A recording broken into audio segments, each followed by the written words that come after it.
de alguna manera una retroalimentación. No necesariamente como yo sé algo que ustedes no conocen, sino también más que nada como de devolver la mano por este proceso de ayuda que han hecho también en mi carrera, que es una cosa que va y viene, no necesariamente que es unidireccional. Y, y si bien las personas allí me han ayudado mucho también, y si bien la sociología es muy crítica en relación a las profesiones, también yo siento que los profesionales de una u otra manera sienten que la sociología de una u otra forma les da ciertos elementos para entender también mejor lo que hacen, o para entender mejor sus profesiones, la manera en que las profesiones se relacionan. Y ese es el trabajo que he estado haciendo durante realmente los últimos 10 años ya, últimos 10 años. Como dijo Patricia durante la presentación, uno de mis intereses que he desarrollado en los últimos años también tiene que ver con la ética médica, el trabajo con la medicina propiamente tal, cómo han ido cambiando los valores de la profesión médica durante los últimos años, o por llamarlo de otra forma, la historia reciente de la profesión médica, que es un proceso que ha sido marcado por mi visita a donde tengo yo un visiting fellowship, se llama en inglés, que como un puesto de profesor visitante allí en la Universidad de Nueva York, en la Facultad de Medicina. El departamento es el de Salud de la Población, se llama allí, y la subunidad es la de Ética Médica. Y poco a poco esto fue derivando también en un interés un poco más, fue mucho más distinto en realidad de lo que yo venía haciendo hasta ese momento, que es el tema de la ética de la empresa, la ética del comercio justo, la ética de los negocios. Y precisamente ahora estoy en un proceso de transición, después de trabajar 10 años en la Universidad de Ghent, en Bélgica. Estoy también ahora transicionando, como decimos, a la Universidad de Ámsterdam, a una facultad donde yo ni en mis peores sueños me habría imaginado trabajando, que es la Facultad de Economía y Negocios. Um, que por supuesto es una ciencia social también la economía, pero es muy distante de lo que yo estaba haciendo hasta ese momento. Y hay un departamento allí en la escuela de business, en la escuela de negocios, que es un departamento de estrategia. Y el grupo de investigación es precisamente sobre ética del comercio justo. Y que me parece que está muy en conexión también con las personas que trabajan en centrales de procesamiento o de esterilización, como se llama en otras partes, con los equipos quirúrgicos, porque su trabajo es prácticamente como administrar un negocio, ¿verdad? Y tienen una relación con el sector privado también que es muy estrecha, muy fuerte, con los proveedores a través de las licitaciones, etc. Y precisamente este interés lo desarrollamos con mi colega, el que digo que es médico veterinario, que trabaja en la provisión de insumos médicos a los hospitales y clínicas en Santiago, en Chile. Y poco a poco comenzamos juntos a reflexionar sobre los distintos problemas éticos que implica esta conexión entre lo público y lo privado, desde distintos puntos de vista, pasando por las licitaciones hasta los procesos de reventa, que hay tanto, ¿no? De productos, desde que entra el producto al país hasta que llega a la cama del paciente, ya ha pasado por probablemente 10 revendedores.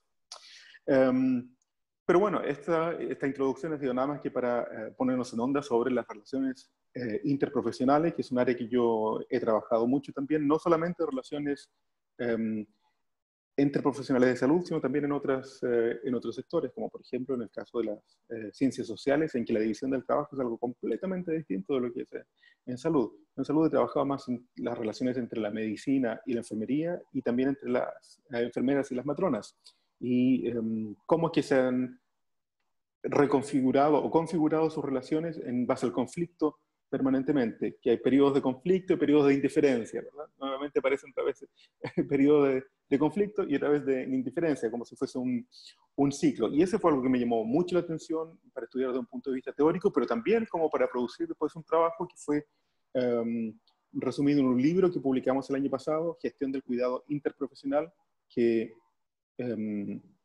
precisamente tuvo el efecto que nosotros esperábamos, que ciertos grupos lo iban a recibir muy bien, mientras que otros grupos no lo iban a recibir tan bien, o con un cierto escepticismo, o con una cierta distancia.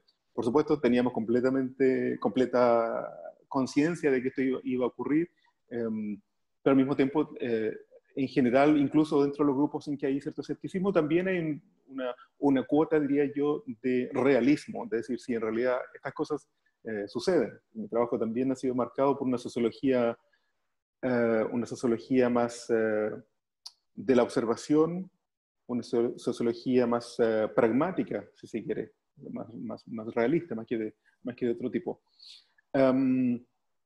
Y bueno, y así fue dándose este trabajo de las relaciones interprofesionales y cómo podíamos movernos desde el conflicto a la colaboración, porque muchas veces creemos que por el hecho de que las profesiones tienen intereses que conflictúan entre sí o que chocan entre sí, necesariamente nuestra relación va a ser de conflicto o va a ser de competición, que sobre todo en países como Estados Unidos, Chile o Inglaterra, donde hay ese factor mercado que es muy fuerte y que cada profesión está compitiendo por espacios de trabajo, está compitiendo por prestigio y está compitiendo por clientes, necesariamente se generan estas dinámicas de mercado que es a través de la competición, aún considerando que la competición en sí no es algo necesariamente negativo.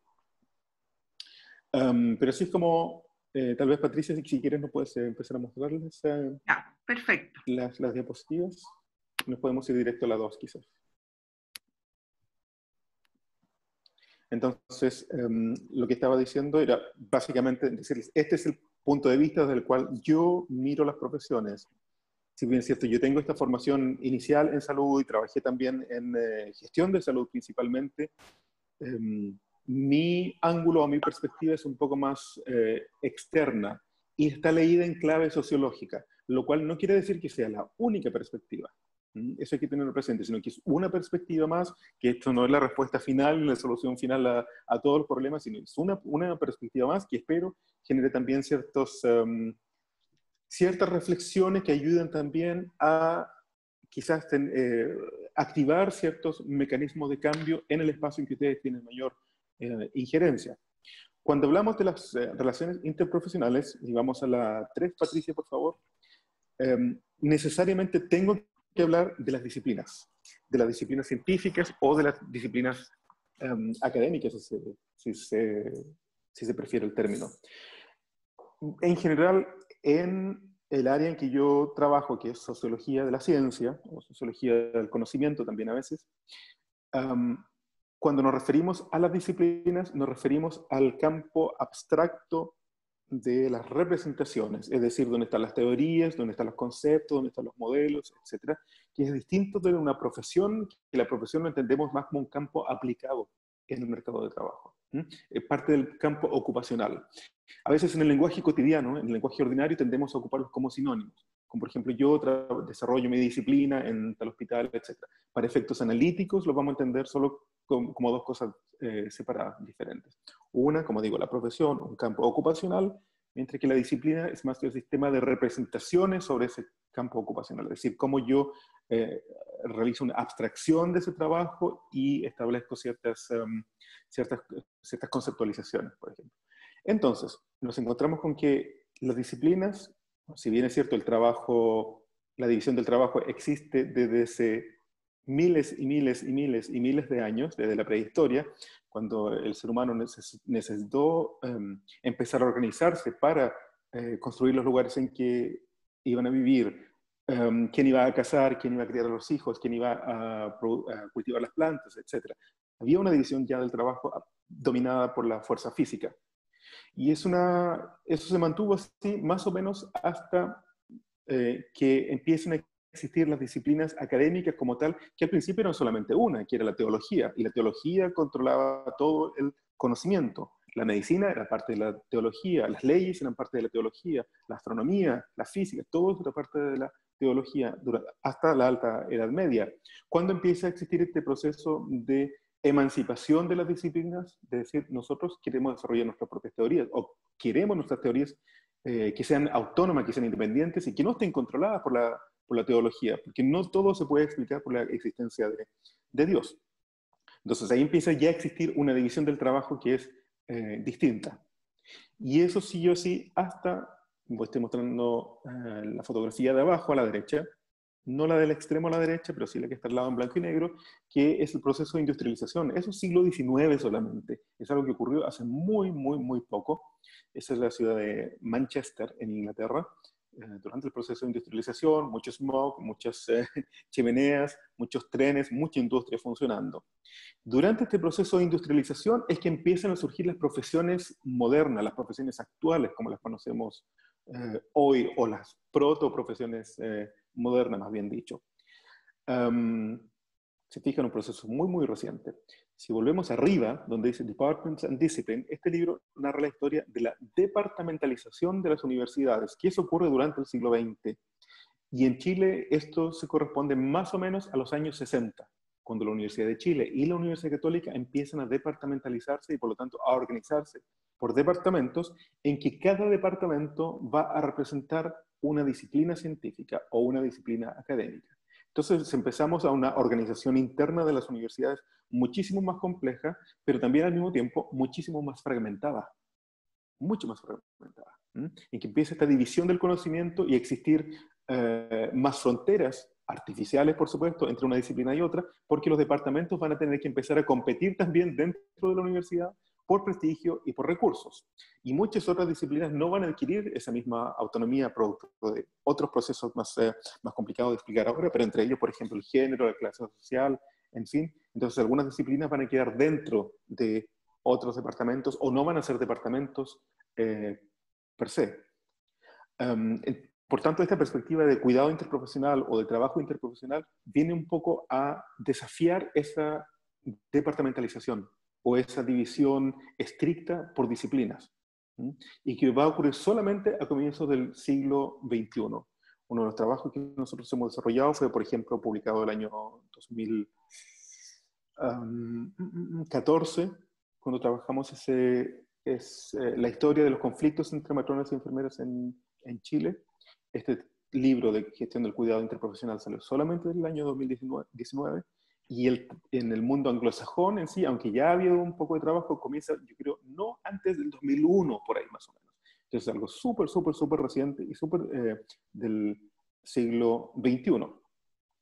Eso para mostrarles nada más lo reciente que son las disciplinas, aunque a veces, como no pensamos en eso todos los días, podemos creer que han estado desde siempre, ¿verdad? Y que siempre han estado ahí, que siempre han estado presentes y que por lo tanto sería muy difícil imaginar un mundo sin ellas. En la siguiente, Patricia, por favor, la número 4, vamos a ver entonces que a la medida que los departamentos se empiezan a organizar o las universidades se empiezan a organizar por disciplinas, vamos a ver que esta disciplina A va a empezar cada vez más a especializarse. Entonces vamos a ver de pronto una subdisciplina A y una subdisciplina B, ¿verdad? Dos grandes ramas, que en medicina podrían ser, por ejemplo, si tomamos la disciplina de la medicina, la AA podría ser medicina interna y la AB podría ser cirugía, ¿verdad? Como las dos grandes ramas de la medicina. Así ustedes pueden imaginar en sus respectivas disciplinas cuáles son esas dos principales ramas.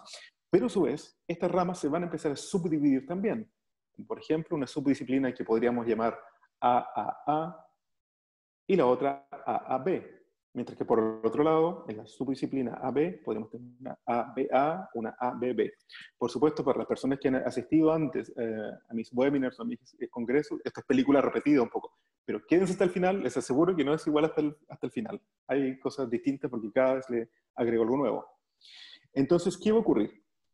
Que en la medida que estas subdisciplinas se empiezan a transformar o a ramificar cada vez más o a especializar cada vez más, la distancia entre ellas y la disciplina de origen va a ser muy grande. En tanto que esta ramificación, este descenso, digámoslo así, va a ser tal y va a ser tal esa distancia que cada vez voy a estar más cerca de una subdisciplina de otra disciplina.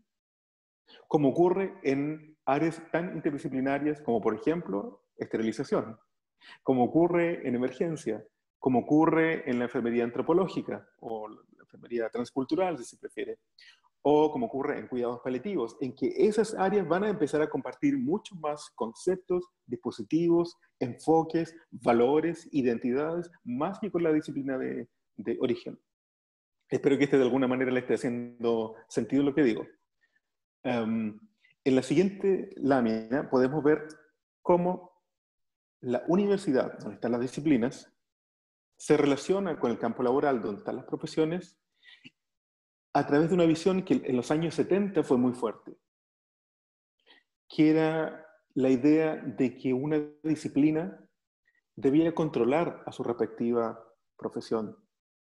Y esto fue tanto así que, si se fijan, todavía hay una linealidad um, conceptual, pero también ideológica de alguna manera de control, ¿verdad? Que quienes están en la universidad, de una u otra manera, critican a quienes están en el campo práctico, a veces con unos adjetivos, ¿verdad? No tan elegantes, pero los que están en el campo práctico. Tenemos nosotros también otros adjetivos para estas personas. Pero aún así, existía esta visión normativa, le llamamos en sociología, como de alguna manera un poco reglista, de que una disciplina debía controlar a su profesión, hasta el punto que el nombre de la disciplina era el mismo nombre, o es todavía, fíjense, el nombre de la disciplina es el mismo nombre de la escuela, el cual a su vez es el mismo nombre del título que reciben, el diploma, el cual es el mismo nombre de la profesión, el cual es el mismo nombre del puesto de trabajo. Es algo muy lineal, una división del trabajo súper marcada, y porque lo que conlleva esto es, de una u otra manera, la monopolización de campos de trabajo, ¿verdad? Y que a su vez el prestigio de esa profesión va a subir también el prestigio de esa disciplina dentro de la universidad, porque las disciplinas, como decíamos antes, también están compitiendo internamente por fondos de investigación, por prestigio, por cupos de académicos, etc. En ciencias sociales es diferente. Por ejemplo, en mi propio departamento yo trabajo con antropólogos, con historiadores, con cientistas políticos dentro de mi mismo departamento, pero nunca sabemos bien quién es quién, porque no es algo que nos preguntemos permanentemente y no tenemos estos símbolos externos que nos recuerdan permanentemente nuestras diferencias. Es como si los historiadores se vistieran de rojo y los sociólogos se vistieran de azul, y los antropólogos de verde y los otros de blanco, para tener muy claro siempre quién es quién. En ciencias sociales no es así, y los puestos de trabajo no necesariamente son los nombres de nuestras profesiones o de nuestros diplomas. Por ejemplo, mi diploma que yo obtuve en Francia es en ciencias humanas y sociales, con una, como digámoslo así, como una especialidad o concentración, como se dice en Estados Unidos, en sociología, pero nuestra rama es exactamente la misma. Si seguimos a la siguiente, entonces, Patricia, vamos a ver que las disciplinas tienen su origen y tienen su era de oro en el siglo XX, en tanto que poco a poco se han ido reemplazando por lo que se llaman los estudios. Así que es una palabra un poco extraña en este contexto, pero aquí tenemos como ejemplo los estudios culturales, los estudios de género, los estudios europeos, los estudios latinoamericanos, etcétera, etcétera. Se llaman así estudios. No son disciplinas, sino que son campos de interés en que convergen distintas disciplinas que con sus distintos dispositivos metodológicos o conceptuales van a ayudarnos a entender este campo de interés. Lo que está ahí, que aparecen unas X que no se ven bien, es simplemente una flecha que va hacia abajo y otra flecha que va hacia arriba. Es decir, las disciplinas tienden a desaparecer, mientras que los estudios tienden a aumentar cada vez más. Mucha atención, que con esto yo estoy describiendo lo que está ocurriendo al interior de las universidades. No es una expresión de un deseo ni una intención de mi parte. Yo no, por una parte, no creo que las disciplinas vayan a desaparecer, y por tanto tampoco quiero que desaparezcan. No es eso lo que quiero decir con este mensaje, es algo netamente descriptivo. Si quieren más mensajes, en la siguiente diapositiva, más contenido sobre esto, en la siguiente diapositiva hay el título de un artículo que escribí el año pasado para Avances en Enfermería, que es una revista colombiana, Disciplina, Profesión y Transformación, en que explico precisamente este proceso por si quieren tomar nota. Para esto propongo distintos niveles de análisis para el trabajo que ustedes podrían hacer en su puesto de trabajo, que son algo muy típico, si hay algún sociólogo o socióloga escuchando, algo muy típico que hacemos nosotros, que es los niveles macrosocial, mesosocial y microsocial. Entonces, en nivel macrosocial, lo importante de considerar en el conflicto es que, en la siguiente, por favor,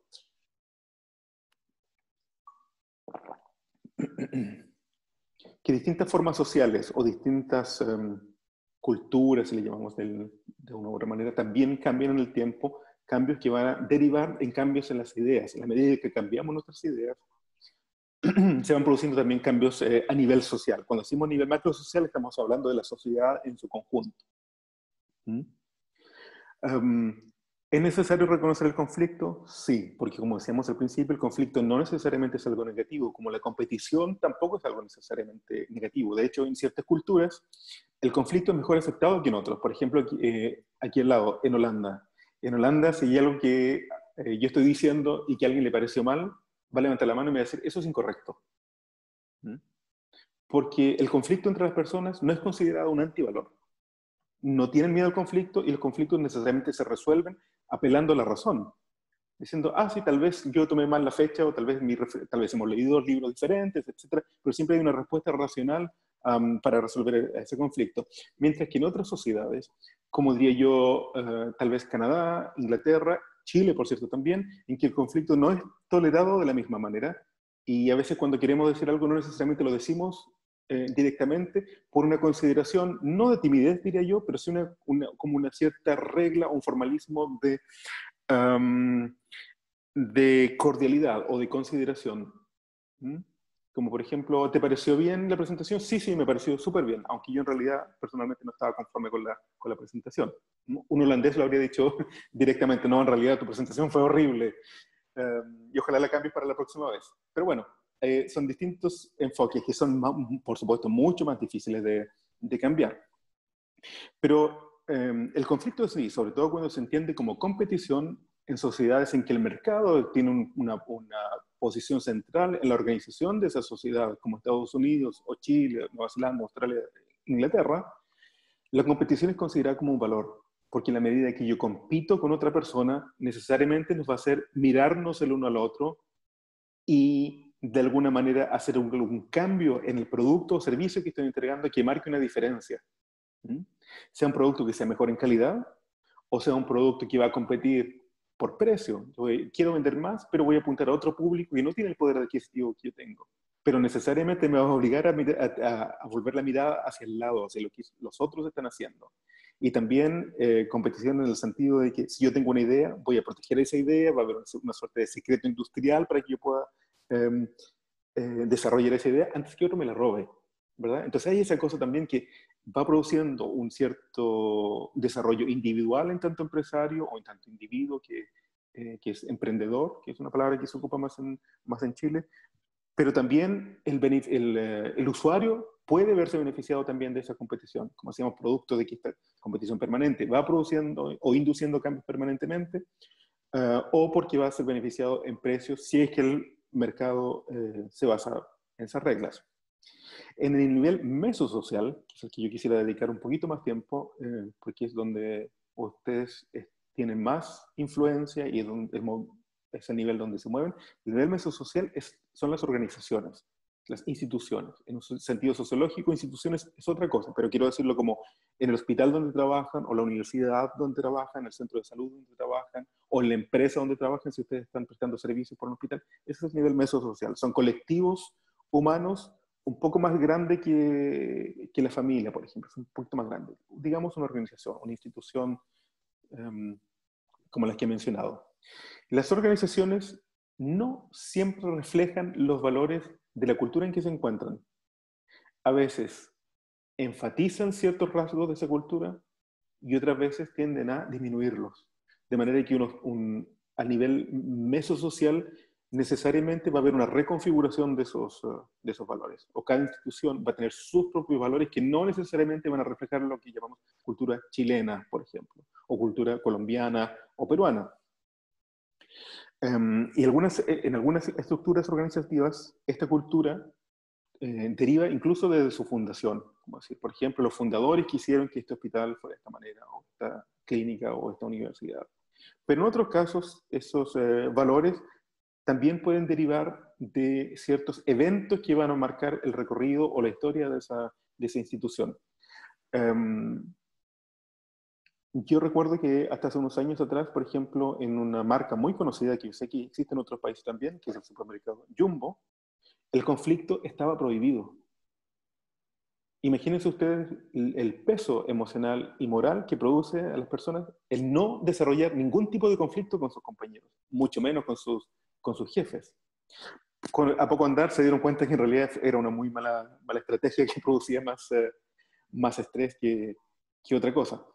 Pero, por supuesto, el conflicto se relaciona con el clima organizacional. Y el clima organizacional, como todo clima, tiene periodos buenos, tiene primaveras, tiene periodos de tormenta, que van fluctuando a través del tiempo y muchas veces de manera cíclica. Eso también ocurre a nivel de conflicto con los compañeros de trabajo, como digo, subalternos, pacientes y con los jefes también. En la segunda parte de este nivel mesosocial, Patricia, es donde me interesa que pongan más atención, que es que tanto la competición como el conflicto pueden incluso incentivarse a través de distintos dispositivos, o incluso la disolución de los conflictos. Es decir, la manera en que yo me relaciono con las otras personas se puede también institucionalizar a través de distintos dispositivos. Y eso es lo interesante. Si bien la configuración de equipos requiere un poco más de atención, porque muchas veces pensamos que la palabra equipos de salud o equipos de trabajo va a ser la solución para todos los problemas que tenemos, cuando en realidad no necesariamente es así. Porque aún si trabajamos como un grupo que lo rebautizamos equipo, no necesariamente van a cambiar las dinámicas internas. Y si se fijan en esta metáfora de los equipos, quiero entender como equipos deportivos, por ejemplo, en que hay un capitán, hay un árbitro, ahí están los arqueros, delanteros, etc. En un equipo cada uno tiene un rol y ese rol, sobre todo en salud, en ese rol yo puedo recibir más tareas que me deleguen a mí si yo estoy más abajo en esa estructura, pero yo no puedo delegar tareas para arriba, ¿verdad?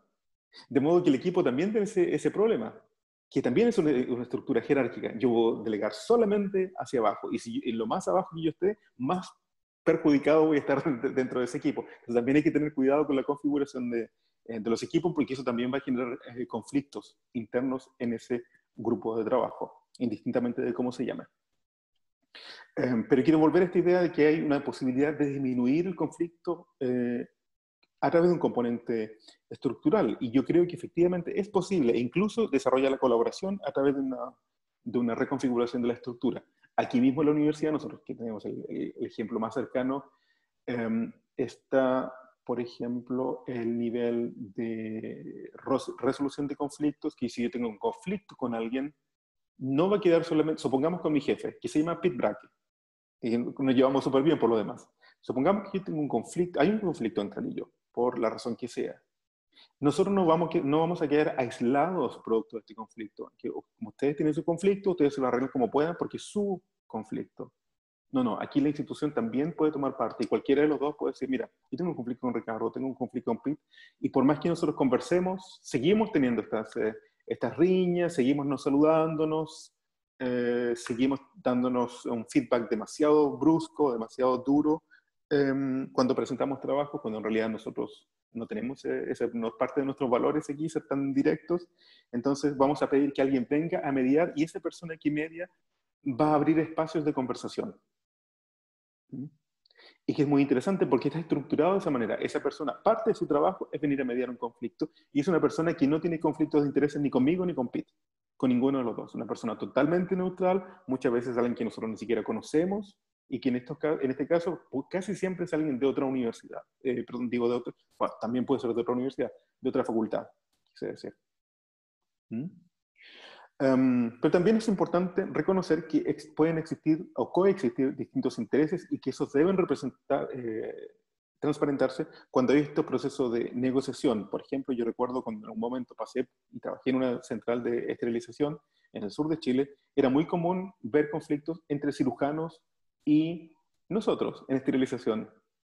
Y muchas veces ocurría que les decíamos, bueno, pero usted, ¿por qué no viene y nos dice cuáles son las necesidades que ustedes tengan? Que las cajas sean armadas de esta manera o que sean envueltas de esta otra manera porque su técnica es diferente. Bueno, díganos y venga y hacemos los protocolos juntos. Y es una manera también importante de reconocer ciertos intereses, que no siempre son intereses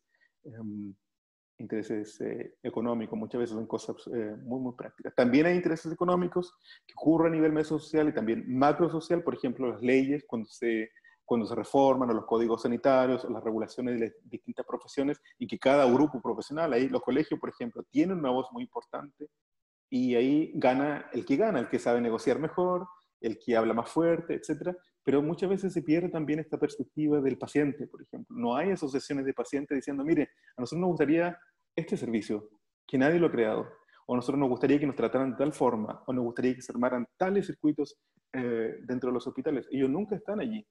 Y fíjense lo importante que es cuando nosotros somos clientes, Nosotros lo único que queremos es que nos cambien el producto que nos vendieron que salió fallado y nos mandan por distintas oficinas, distintas puertas, cosas muy complejas, cada vez tenemos que repetir la misma historia, etcétera, y nadie nos soluciona el problema. Bueno, sabemos que eso pasa también en salud, por lo tanto es necesario incorporar esta perspectiva de los usuarios. Quiero reforzar un poquito más el modelo, a través de la siguiente lámina, que el modelo de trabajo en equipo, si bien es un nombre muy bonito, no siempre promete algo positivo, o no siempre puede cumplir algo positivo porque tiene esta estructura jerárquica en que los roles son más o menos fijos y que las decisiones están centralizadas arriba y que la delegación es unidireccional. Normalmente es unidireccional. ¿Mm?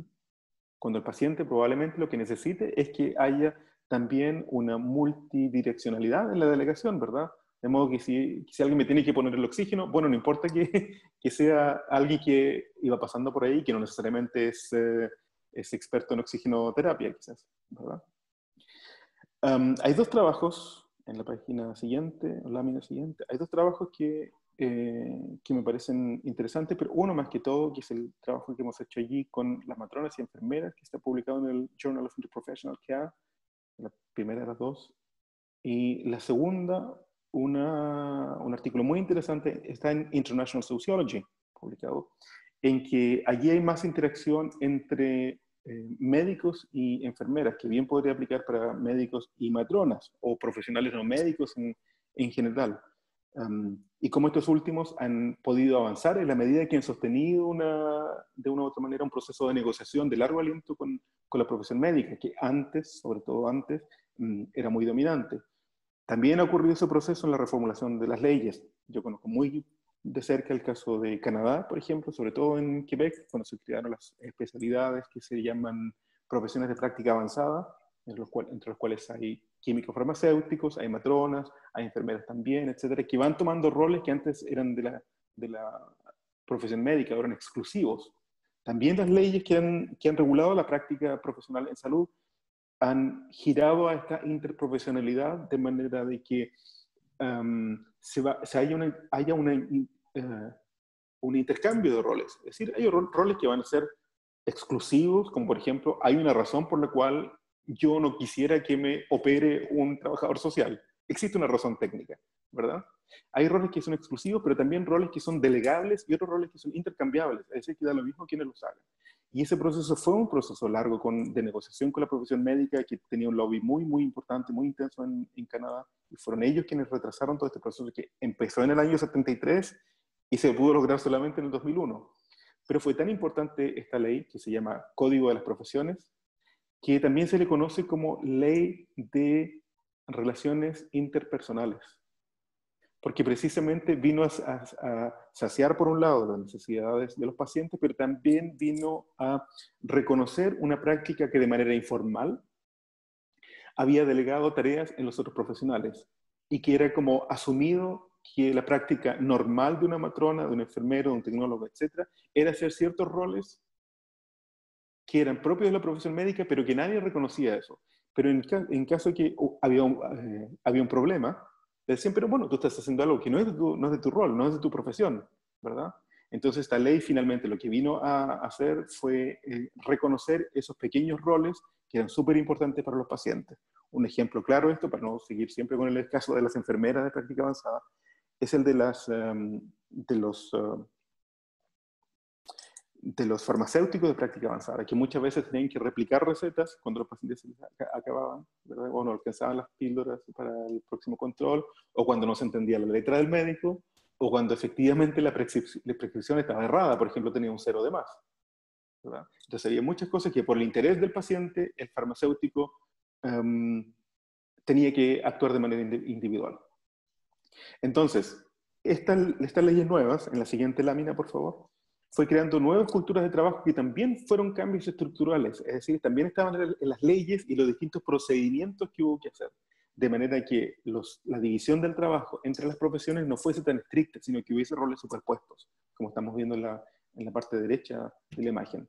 De modo que esta interprofesionalidad, como decía al principio, es una actitud, es verdad, es una actitud hacia las otras personas que son distintas, que piensan distinto, que estudiaron cosas distintas, algunas cosas similares también, pero también son cambios estructurales, que de una u otra manera reconocen mi práctica, que es intercambiable en ciertos aspectos, en ciertos puntos, um, pero que necesariamente se va a traducir en una armonía de trabajo. Es decir, si yo leo una ley o si leo un reglamento, se tiene que condecir con la práctica, porque las leyes siempre van más atrás que la práctica.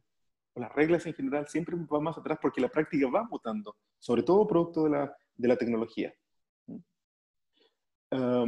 Entonces, si tuviese que definir en lo siguiente la colaboración interprofesional, ahí puse varias, es una comprensión profunda de los profesionales, que favorece los cuidados, reconoce los roles intercambiables. Estamos en la diapositiva 15. Con esto ya nos vamos acercando hacia el final.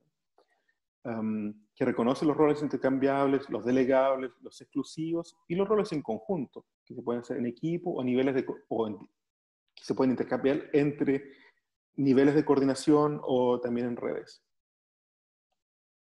Un componente importante en este cambio paradigmático, podríamos llamarle, es la educación interprofesional, que también ya está costó mucho, pero se ha dado también en Francia, que por ejemplo, existe el primer año de estudios en común en salud, en que intentan estudiar un grupo X de estudiantes, supongamos 100, y al final del año se decide que un grupo va a ir a medicina, otro grupo va a ir a odontología y otro grupo va a ir a obstetricia. Pero ya tienen una base en común mucho más compartida que antes. La siguiente, por favor, para que pasemos al nivel microsocial, que también me interesa. En la prevención de conflictos, algo muy común aquí en Bélgica es la figura del ombudsman o ombudsperson, porque no siempre es un hombre. El ombudsperson o la ombudsperson es una persona a la cual yo puedo recurrir cuando hay conflictos sin que tenga que mediar una figura de la alta jerarquía de la universidad. Y esa persona es común tanto para quienes trabajamos en la universidad como también si un estudiante tiene un problema conmigo o tenemos un conflicto en que yo, por ejemplo, tuve la mano muy dura para calificar o que la calificación pareciera arbitraria porque aquí es muy común que evaluamos a través de ensayos, las personas escriben un ensayo. Entonces ahí la evaluación no tiene parámetros tan definidos como en las respuestas alternativas, por ejemplo. Entonces puede que efectivamente en un momento yo esté muy cansado y me ponga demasiado estricto en un ensayo, o al revés también, que estoy tan cansado ya, le vamos a poner un 20, las notas son del 1 al 20. Y otras personas que tuvieron un ensayo aún mejor tienen menos de un 20. Entonces también puede suceder, y en ese caso está el ombudsperson, pero que hablamos de todas estas cosas, sí, efectivamente, cuando uno está más cansado, comete más errores, como les pasa a ustedes también. A nosotros también, los docentes, nos pasa que cuando estamos cansados, las notas ya empiezan a distorsionarse un poco, sobre todo cuando son más de apreciación o de interpretación.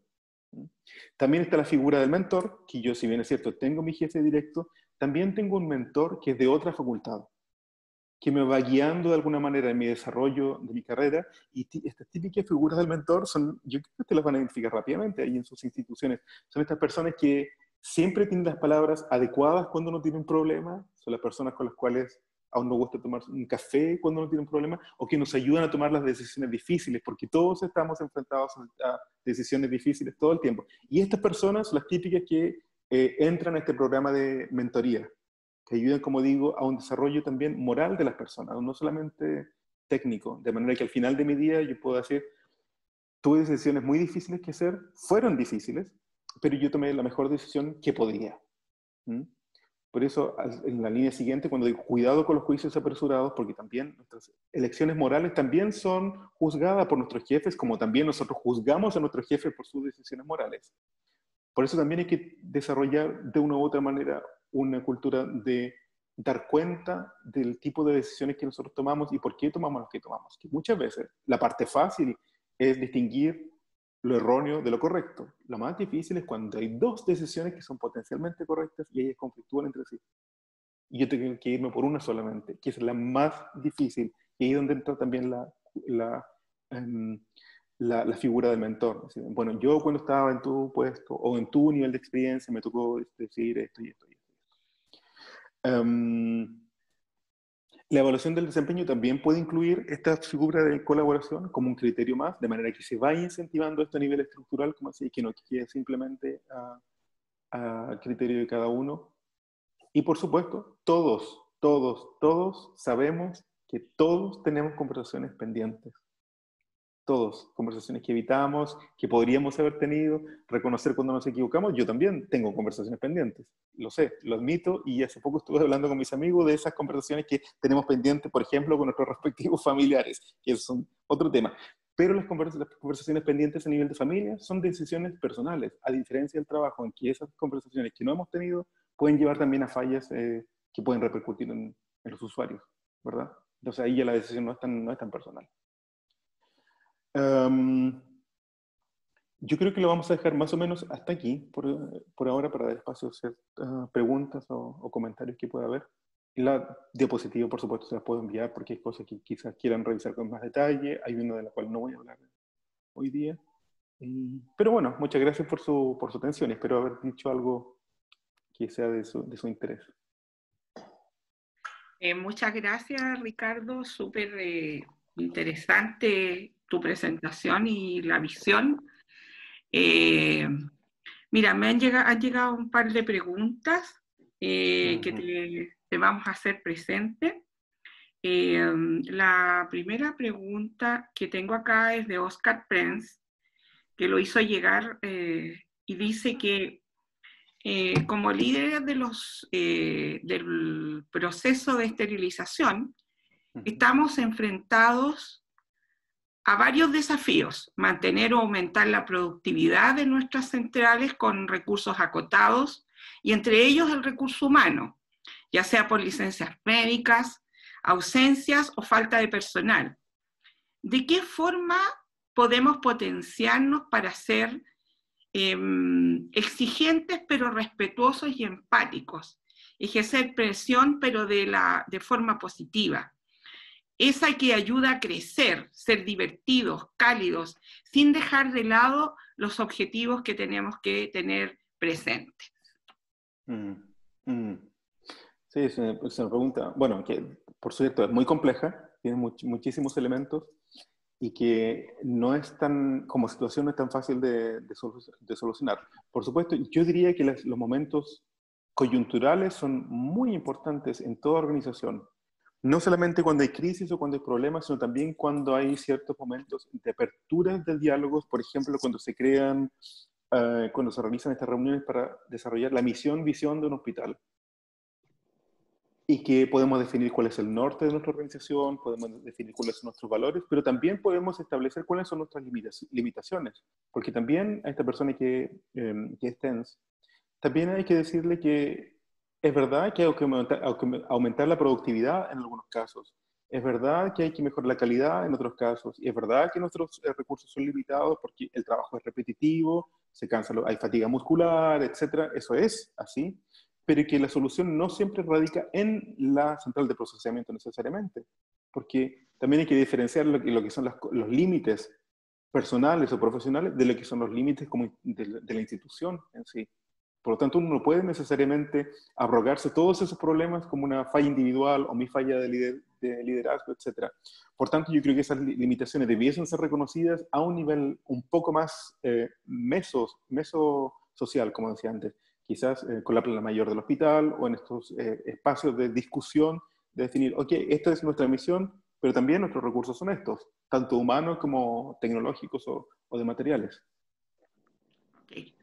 Roberto, ¿tú tienes otra pregunta? Sí, yo aquí, Ricardo, tengo alguna pregunta que están haciendo por el chat. Y aquí escribí una que dice cómo el cuidado como ciencia va a dar respuesta a cuidar al equipo de trabajo en esta vuelta a la normalidad que vamos a empezar a llevar en estos momentos.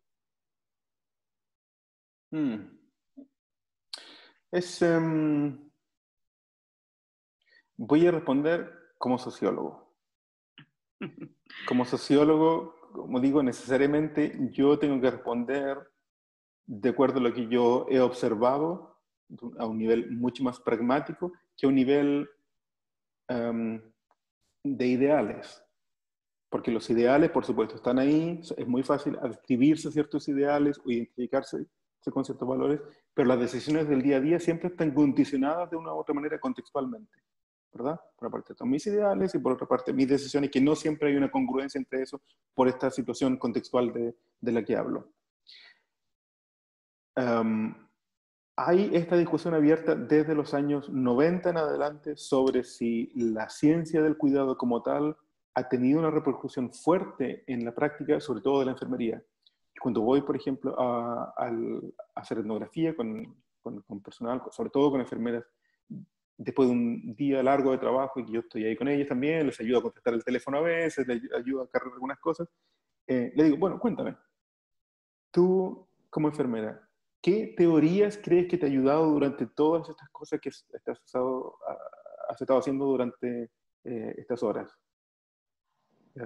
Ellos saben cómo yo pienso, entonces también saben qué respuesta yo espero. Entonces, después viene la respuesta un poco más abierta y me dice, mire, la verdad es que todas como las teorías de enfermería, en realidad nosotros sabemos que existen, las estudiamos en algún momento, pero en nuestra práctica no nos orientan tanto, porque son muy abstractas, porque son muy largas, por lo que sea. Sobre todo en una unidad de medicina interna, por ejemplo. Me dicen, aquí lo que más a mí me sirve son las teorías de la fisiopatología y de la farmacología, esas dos. Y con esas dos, en base a esas dos como grandes grupos de teorías o de conceptos o principios, si se prefiere, yo puedo organizar mi trabajo. Yo creo que la ciencia del cuidado como tal, o disciplina del cuidado, todavía está un poco al debe en eso, de que en algún momento se pensó como algo muy abstracto, como decía, que podía controlar la práctica, pero que en realidad tenía una repercusión muy limitada, producto de que la práctica ha cambiado muy rápidamente y de que hay muchos otros factores que van controlando la evolución de una profesión más que su propia disciplina. Ahora, creo yo que también habría que entender, para dar el punto positivo ahora también, aunque soy sociólogo, el punto positivo, creo que hay algunos aspectos en que el cuidado como tal se puede nutrir de otros aspectos que no son solamente de la manera en que se entienden en enfermería, porque el cuidado es algo mucho, bueno, digamos, el cuidado así como todo el largo y ancho de esta pantalla, es un pedacito que es como desarrolla el cuidado en salud, en enfermería, u otras profesiones que también se identifican con el cuidado, aunque no siempre son reconocidas, pero también hay otras esferas, por ejemplo, el cuidado espiritual que desarrollan los capellanes o los pastores evangélicos, etc. Indistintamente, si nuestras visiones personales coinciden con eso o no, el cuidado también en un sentido como se entiende en la filosofía, o en el arte, o el cuidado del medio ambiente, etc. Yo creo que hay muchos links o conexiones que se pueden hacer entre esas distintas esferas para aplicarlo de mejor manera en el cuidado, en el espacio de trabajo, creo yo.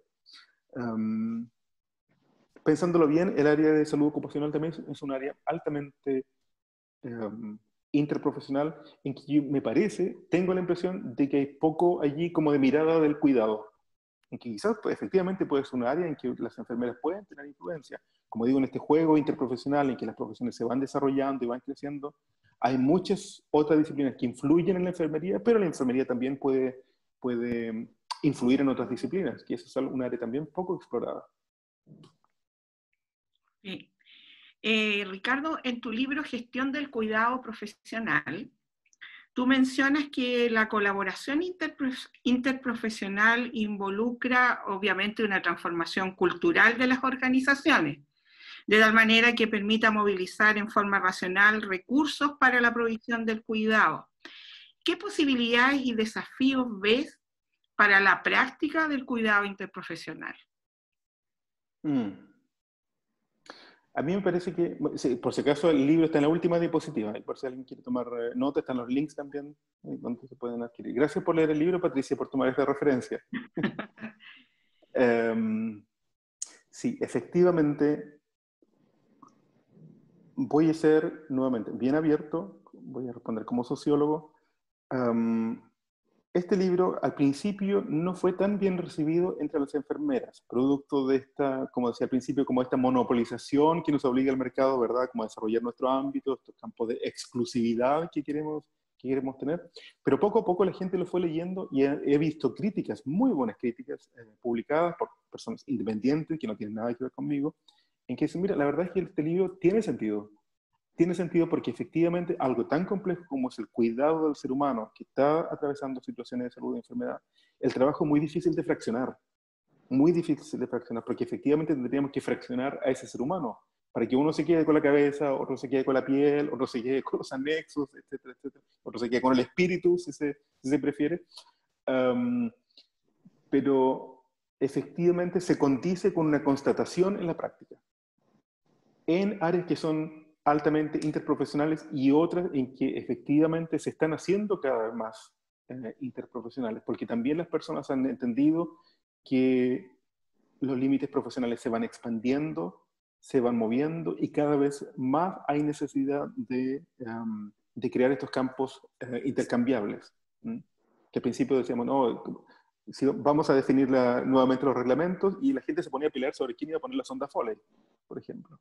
Y eso ya pasó en los años 70. Si recuerdas, Patricia, seguramente te acuerdas las discusiones entre los colegios de matronas y de enfermeras y entre técnicos paramédicos, auxiliares, les llamaban en esa época. Sigue existiendo esa misma discusión, a veces como quién va a poner los tratamientos endovenosos.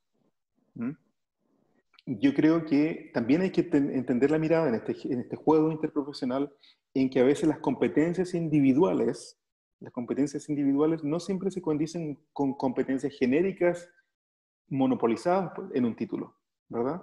Porque, por ejemplo, Patricia, probablemente ella sabe muchísimo más de descontaminación, esterilización, sabe de esporas, de virus, de gérmenes, etcétera, más que otras matronas. Entonces, el título de matrona no necesariamente es representativo de competencias individuales, porque como uno se va desarrollando como profesional, también depende de intereses personales, también depende de habilidades individuales y de la propia trayectoria que uno ha ido forjando. Entonces, en eso también yo creo que es importante verlo como una posibilidad para el cuidado interprofesional. No necesariamente entenderlo a través de categorías gruesas, como las personas que tienen este diploma tienen tales capacidades. Eso no necesariamente es así. Por ejemplo, sabemos que hay requisitos mínimos para aprobar, para pasar cursos, para titularse, y hay una serie de otras competencias que están por sobre esos requisitos mínimos que yo no logré, pero no sabemos cuáles son. Porque al final solamente tenemos un número y tenemos un título. Hay muchas cosas que cuando yo estudié enfermería yo no logré. No hice por distintos motivos. No sé cuáles son, nunca los vamos a saber, pero el título en sí dice someramente lo que una persona entiende o es capaz de realizar o de hacer. Por lo tanto, poner atención otra vez a las trayectorias individuales para el desarrollo interprofesional en general. Roberto, ¿tú tienes otra pregunta? Sí, Ricardo, aquí. ¿Cómo evaluarías tú la gestión de enfermería en Chile y en Latinoamérica? La gestión de enfermería, no lo podría responder con una perspectiva evaluativa en general, quizás comparativa, más que decir bueno o malo, porque tampoco tengo los parámetros técnicos para evaluarlo. Sí, a mí me parece que cuando uno dice gestión del cuidado o gestión de enfermería, o de la profesión que sea, en Europa, tiene connotaciones distintas, o quizás debiésemos decir que en Latinoamérica tiene connotaciones distintas, que normalmente se traducen en una suerte de reivindicación. De decir, nosotros no somos ayudantes del médico, por lo tanto es una reivindicación que yo valoro mucho y aprecio. Pero que cuando lo situamos en Europa no existe esa reivindicación necesariamente, porque los profesionales no médicos no tienen que demostrar tanto como en Latinoamérica para tener un nivel de vida que es aceptable o decente. Indistintamente si una persona es técnico de anestesia o técnico instrumentista o técnico dental, igual va a salir de vacaciones 5 veces al año y va a poder ir al sudeste asiático de vacaciones, igual puede ir a Nueva York o a Canadá a pasear con su familia. Entonces no hay esa como lucha por salarios que necesariamente se traducen en dispositivos como el efecto que yo siento que produce la gestión del cuidado en Latinoamérica, en que el mercado o el neoliberalismo es mucho más fuerte y por lo tanto las profesiones tienen que ir creando estos dispositivos de diferenciación, digo, sobre todo de la práctica médica para poder traducir eso en incentivos monetarios. Ok. Acá también tengo otra pregunta de Yeti Ríos, que dice si hay un común denominador en las diversas culturas que impiden la interrelación entre los equipos. ¡Uy, qué buena pregunta! Me gusta mucho. No digo que las anteriores no me han gustado, porque de hecho he dado respuestas largas. Yo diría que sí que efectivamente hay ciertos elementos. Recuerdo cuando hicimos un proceso de transculturación de un instrumento que evalúa las conductas del cuidado. ¿Cuáles conductas del personal de salud transmiten a los pacientes, en este caso, o usuarios, que están siendo cuidados? Y luego de esa validación y transculturación, vimos que efectivamente había muchos datos, muchos valores que se condecían con otros estudios realizados en otros países y súper variados, como países de cultura occidental, por cierto, en que necesariamente van reflejando una cierta manera de pensar aquí en Occidente, que tiene que ver con un mundo industrializado y que al hablar de un mundo industrializado hablamos necesariamente de fragmentación de tareas. La industrialización trajo consigo varios procesos: fisión, fusión, pero más importante que eso, delegación. Delegación y fragmentación yo diría que han sido los procesos más importantes, que necesariamente van generando categorías muy estrictas de organización del trabajo. Tanto la división, la fisión como tal, como esto es tuyo, esto es mío, y la delegación, de manera que todo solo se puede delegar desde arriba hacia abajo. Me parece que esas dos miradas o esas dos líneas, por así decirlo, divisorias del trabajo, generan más dificultades que facilidades para poder juntar a lo que necesitamos que esté junto. Es la unión, la sinergia o la intercambiabilidad. Repito, la fisión y la delegación, que necesariamente debería producirse un cambio en esos dos procesos. Para decir, si es una fisión, pero no es estricta, y si puede haber una delegación, pero si yo estoy ocupado, tú también puedes darle de comer al enfermo. Ok. Robert, ¿tienes otra tú?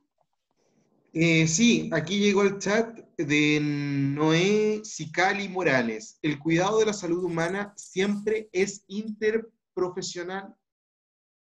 ¿El cuidado de la salud humana siempre es interprofesional? Bueno, se puede responder de dos maneras. No siempre se puede ser interprofesional, sobre todo cuando, por ejemplo, si pensamos en áreas remotas, aisladas geográficamente, en que hay un profesional único, que ese único profesional es súper interprofesional, porque prescribe, ¿verdad? Diagnostica, evalúa, deriva, da cuidados de enfermería, cuenta chistes, etc. Y yo diría que donde hay mayor problema es a nivel institucional, porque las instituciones están organizadas de esa manera. Siempre cuando en sociología decimos que una institución, como un hospital, es una organización, decimos o entendemos inmediatamente que está organizado de alguna manera, ¿verdad? Por eso se llama organización. O cuando hablamos de los manuales de organización es porque estamos organizados de una cierta manera. Y si miramos la letra chica de esa organización, entenderemos que es una organización que es técnica, pero que al mismo tiempo es social. Es decir, que va estableciendo jerarquías, que sin que nadie me los diga, yo las voy a poner ahí, porque es como yo entiendo que una organización debe ser, y los que vienen después van a hacer exactamente lo mismo. Ahora, ¿una organización puede ser interprofesional?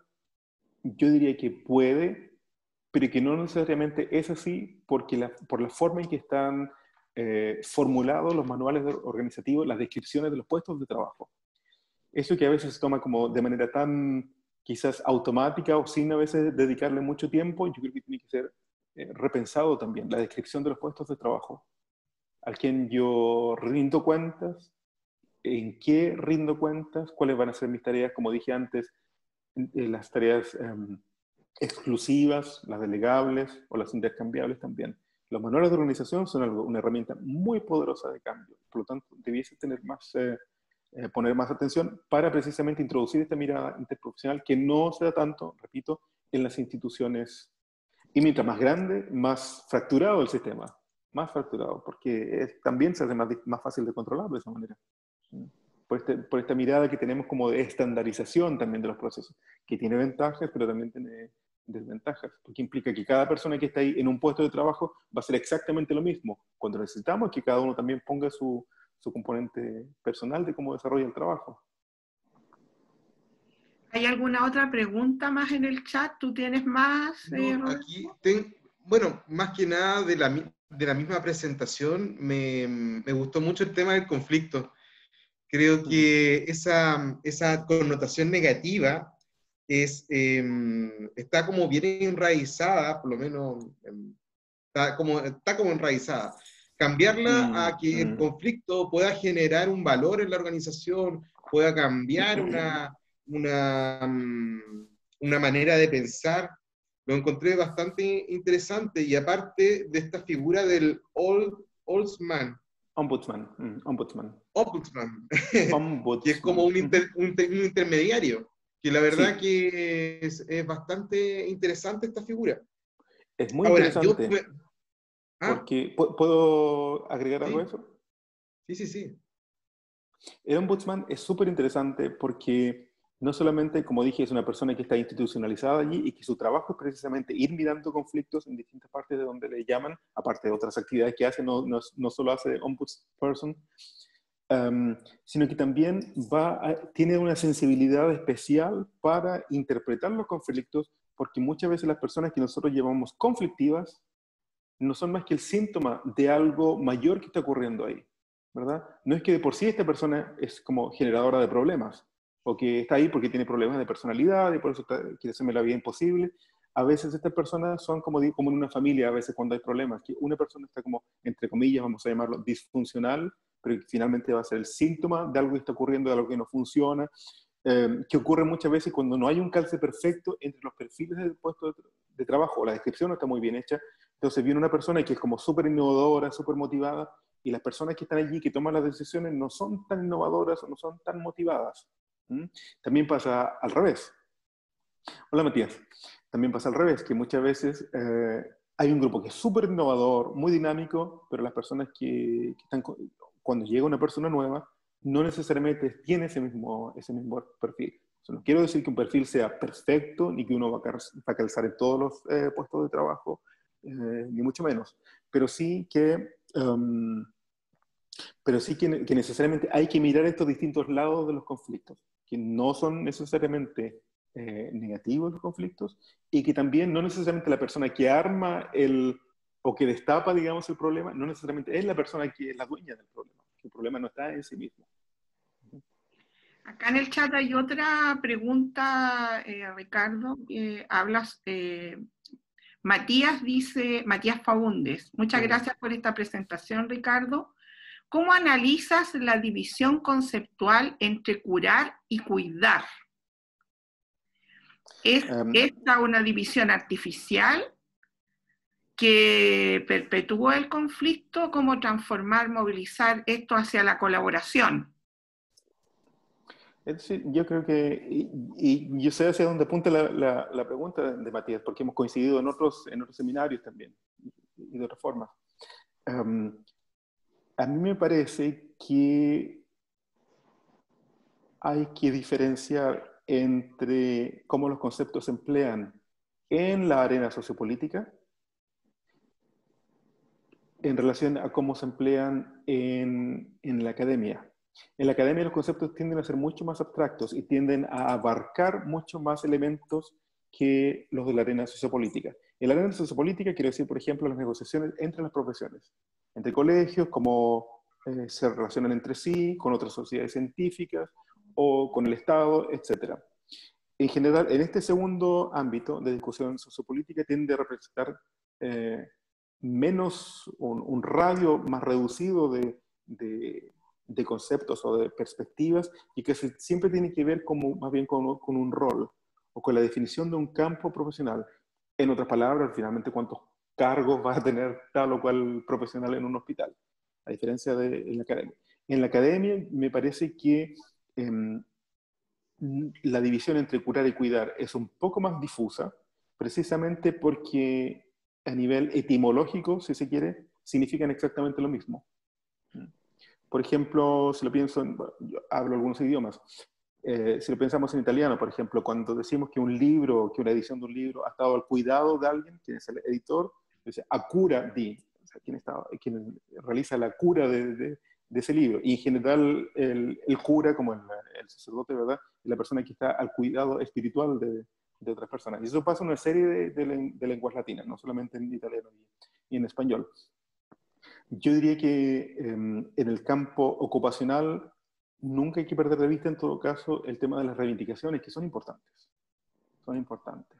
Sobre todo en las profesiones que han estado o que han crecido a las sombras de profesiones más dominantes y que han tomado ciertos conceptos como parte de su reivindicación. Como por ejemplo el cuidado, que es un concepto muy, muy, muy recurrente, no solamente en enfermería, sino en las distintas profesiones femeninas o de cuidado, si quiere, que en inglés se llaman the caring professions. O sea, es una gran familia de profesiones que dan cuidados, entre los cuales tenemos los trabajadores sociales, tenemos los terapeutas ocupacionales, tenemos a las enfermeras, a las matronas, a los psicólogos, etc. Personas que dan servicios que hacen sentir bien a las otras personas. Roberto, ¿hay otra pregunta en el chat? Sí, y a Roberto le quedo debiendo la mitad de una pregunta que no lo dejé terminar, perdón. No. Era más que nada ¿cómo se llama? El que me llamó mucho la atención el conflicto y cómo este concepto nos puede ayudar a gestionar de otra manera y darle otra mirada a esto. Porque muchas veces el que una persona que tenga una opinión distinta a uno, muy enraizado, yo creo que en esta como pirámide en donde uno está acá arriba y los demás están allá abajo, muchas veces no vemos la oportunidad de cambio, de mejora, o ver que quizás este conflicto es bueno para la organización. Aquí veo una pregunta de Gerty Ríos que dice, ¿cuál es la realidad en Europa en relación a la realización interprofesional en salud?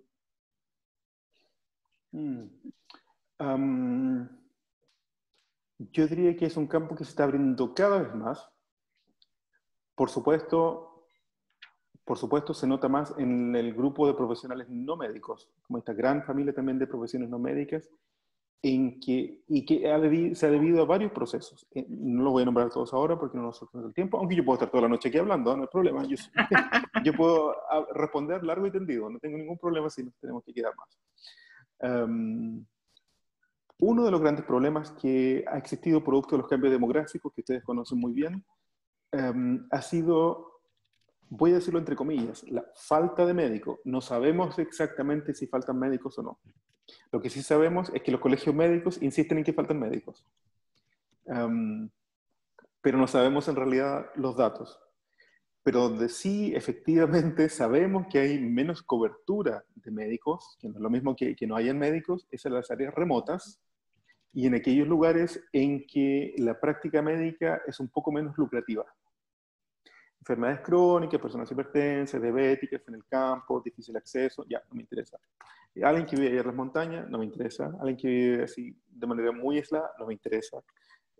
Entonces, claro, la medicina como profesión también tiende a concentrarse en los grandes centros urbanos o las grandes metrópolis, donde hay mucha tecnología, donde hay muchos más pacientes y las prestaciones también son muchísimo más caras.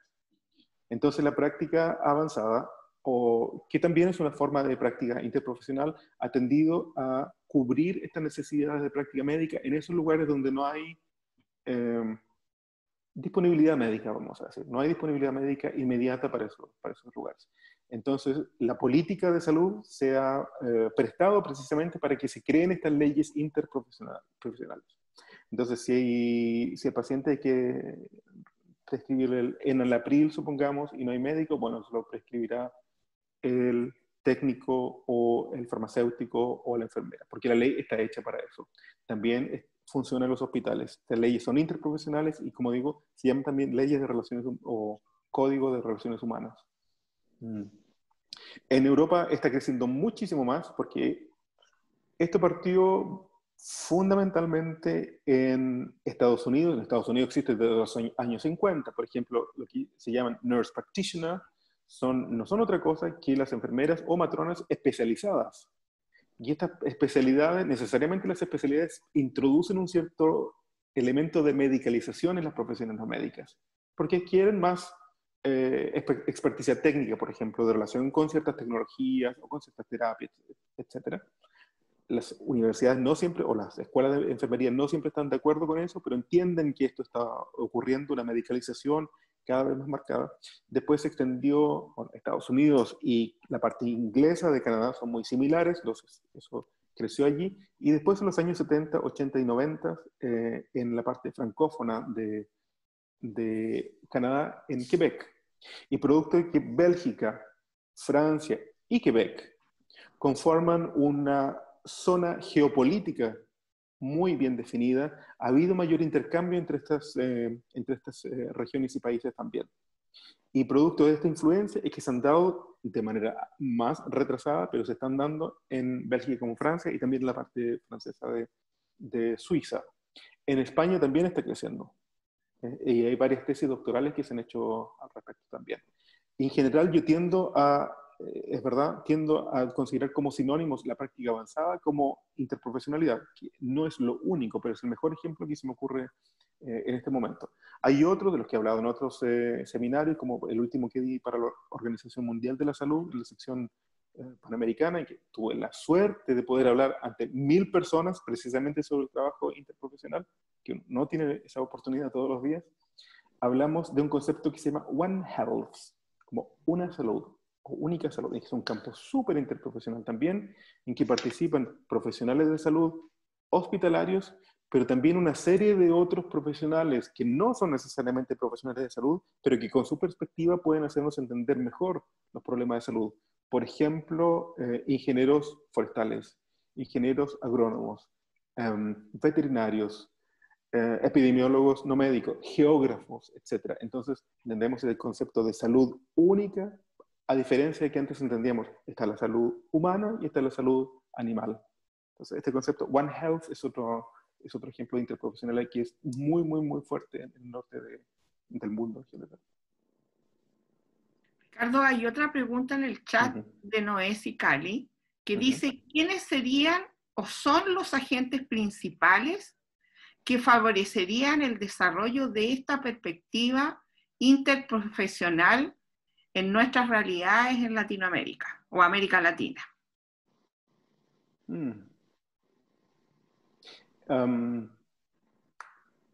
Gracias por la pregunta. Yo creo que efectivamente hay un componente de profesiones, que los liderazgos de las profesiones tienen un rol que cumplir allí, pero también hay que considerar que las profesiones son por definición más monoprofesionales. Defienden su profesión, defienden su título y quieren, cada vez más reconocimiento para esas profesiones, que es súper importante. Pero también no todos los profesionales están de acuerdo con los líderes de su propia profesión, ni siquiera en la profesión médica. Y muchas veces los colegios, ahora ya es cada vez menos el caso, pero muchas veces aquí en Europa son muy claros que los colegios médicos están dirigidos por élites médicas. Y los médicos que trabajan en la práctica no siempre están de acuerdo con esa élite, como ellos mismos tampoco son de la élite social. Entonces no siempre tienen esa misma perspectiva. Pero lo que ha ocurrido es que estos mismos agentes de la práctica, o los profesionales de la práctica, han levantado el tema, como también las personas que son las responsables de hacer políticas. Y recuerdo que uno de los grandes problemas que hubo en Canadá fue precisamente el tener que negociar con estas élites que eran muy conservadoras, era una negociación muy pesada, muy cansadora también, porque para poder producir una ley que sea interprofesional, necesito no solamente negociar con la profesión médica, sino poder también sobrellevar todo el lobbying que la profesión médica puede hacer en el Congreso, que es donde finalmente se van a aprobar las leyes. Entonces, ¿qué ocurrió? Que esa reforma de salud y de las profesiones, tuvo que mancomunarse con otro proceso coyuntural que fue la reforma de educación. De manera que este requisito de la interprofesionalidad fuera de la mano también con una formación interprofesional al interior de las universidades. Entonces se mancomunaron esas dos cosas, trajeron a las personas que hacían las políticas, pero también trajeron a los representantes de los pacientes, para que le dijeran, bueno, a mí no me importa si usted es médico o no médico, a mí lo que me interesa es que me den mis medicamentos para la presión a final del mes. Porque decimos, estamos haciendo con cuidado centrado en el paciente, pero que en realidad las decisiones de políticas de salud no están centradas en el paciente, que donde parte finalmente las decisiones de salud, donde parten los protocolos, las guías clínicas, parten en las políticas, donde muchas veces las asociaciones de pacientes están completamente ausentes. Roberto, ¿hay otra pregunta en el chat? Sí, acá Alejandra Valderrama Dice, saludos Ricardo, un agrado escucharte luego de tanto tiempo. ¿Qué nos puedes comentar sobre el liderazgo en relación a la perspectiva interprofesional? ¿Qué puedo hablar sobre el liderazgo? Hace mucho tiempo que yo no hablo de liderazgo. Quizás es un buen momento para retomarlo, sobre todo si ahora voy a ir a la Facultad de Economía y en Amsterdam, que por lo demás es aquí muy cerca. Yo en general soy una persona que considero democrática, razonablemente cálida, que por supuesto también he cambiado con el tiempo, como cambiamos todos, y vamos aprendiendo cosas nuevas. También vamos aprendiendo a ser más seguros, también a tomar cada vez mejores decisiones, ¿verdad? Eso es normal. A pesar de ese nivel de democracia en el que yo creo, también siento que muchas veces se ha quizás sobrevalorado el liderazgo democrático. Con esto no quiero decir que soy antidemocrático, no es eso, sino el identificar qué equipos requieren qué tipo de tal tipo de liderazgo, que no siempre va a ser un liderazgo democrático, porque también eso depende de los momentos en que se encuentre una organización, y que desde un punto de vista sociológico, distintos enfoques de liderazgo son apropiados para distintos momentos en que está ese grupo. Por ejemplo, los momentos de transición o en los momentos de cambio de estrategia.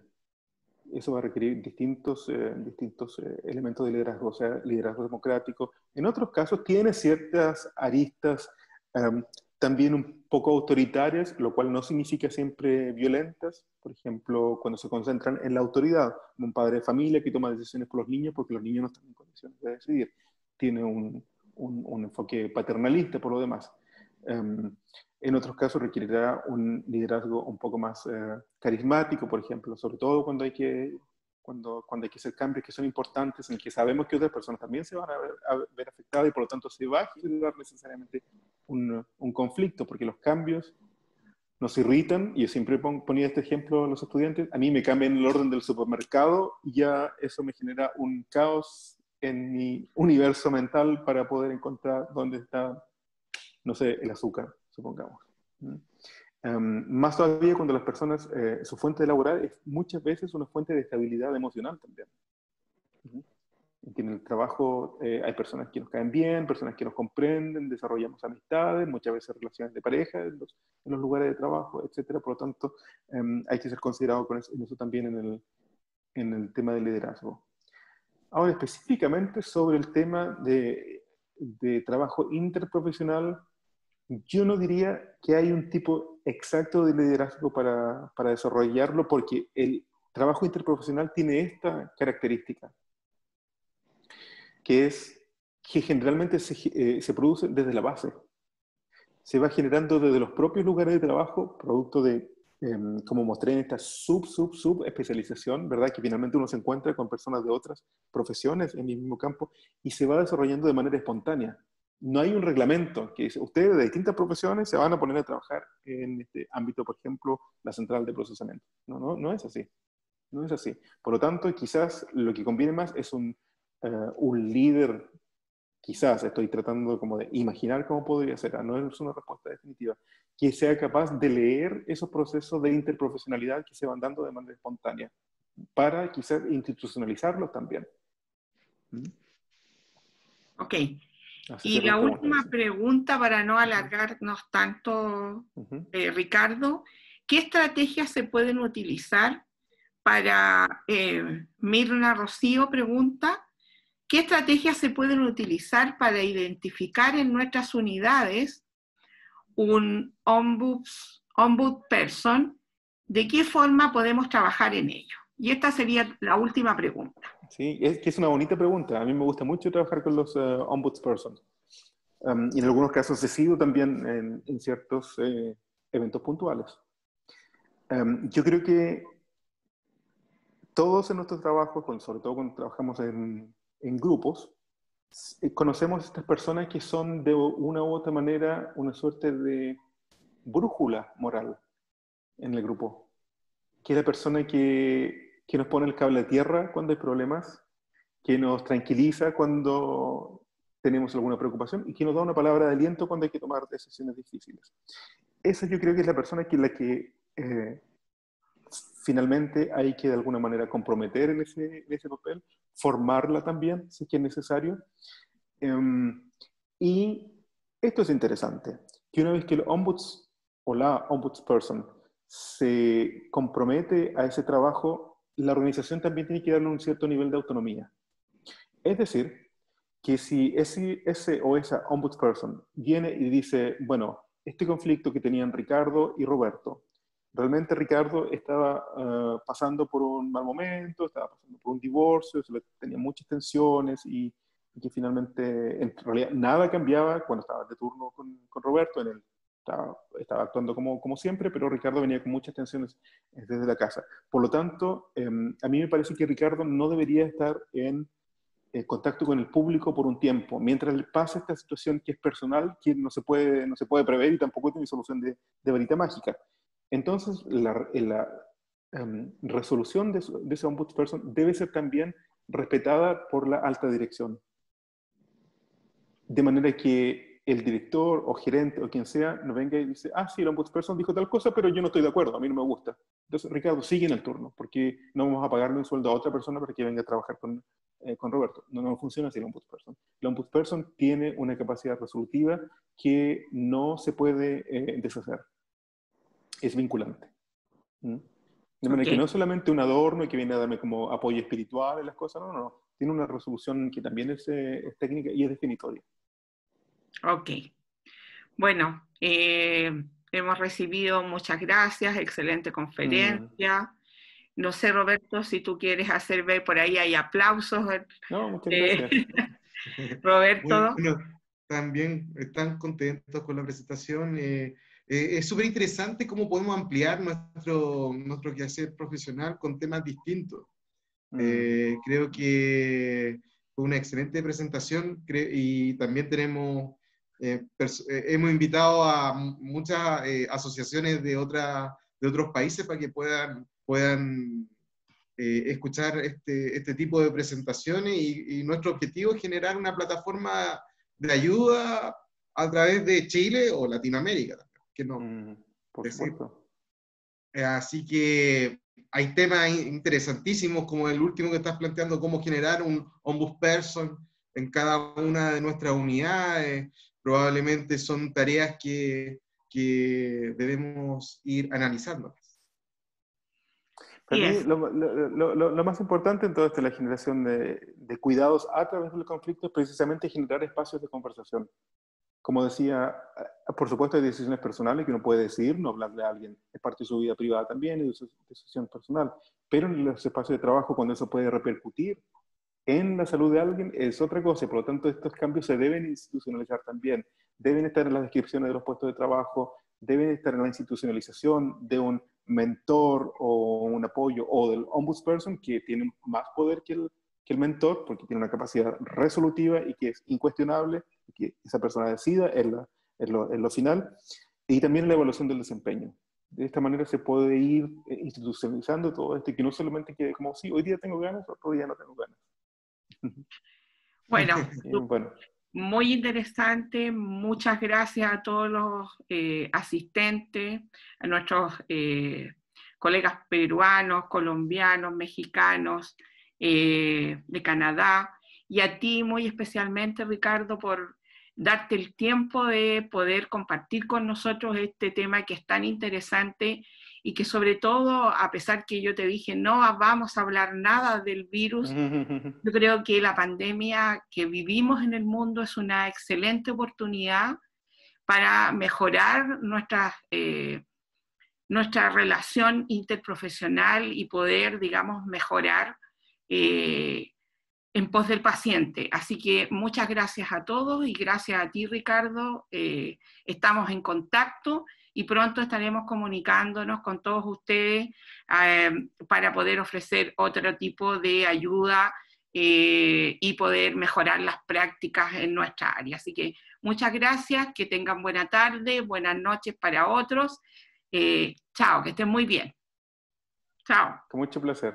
Hasta luego, adiós. Chao, Hasta la Ricardo, próxima. muchas gracias. Adiós, al contrario, muchas gracias a ustedes.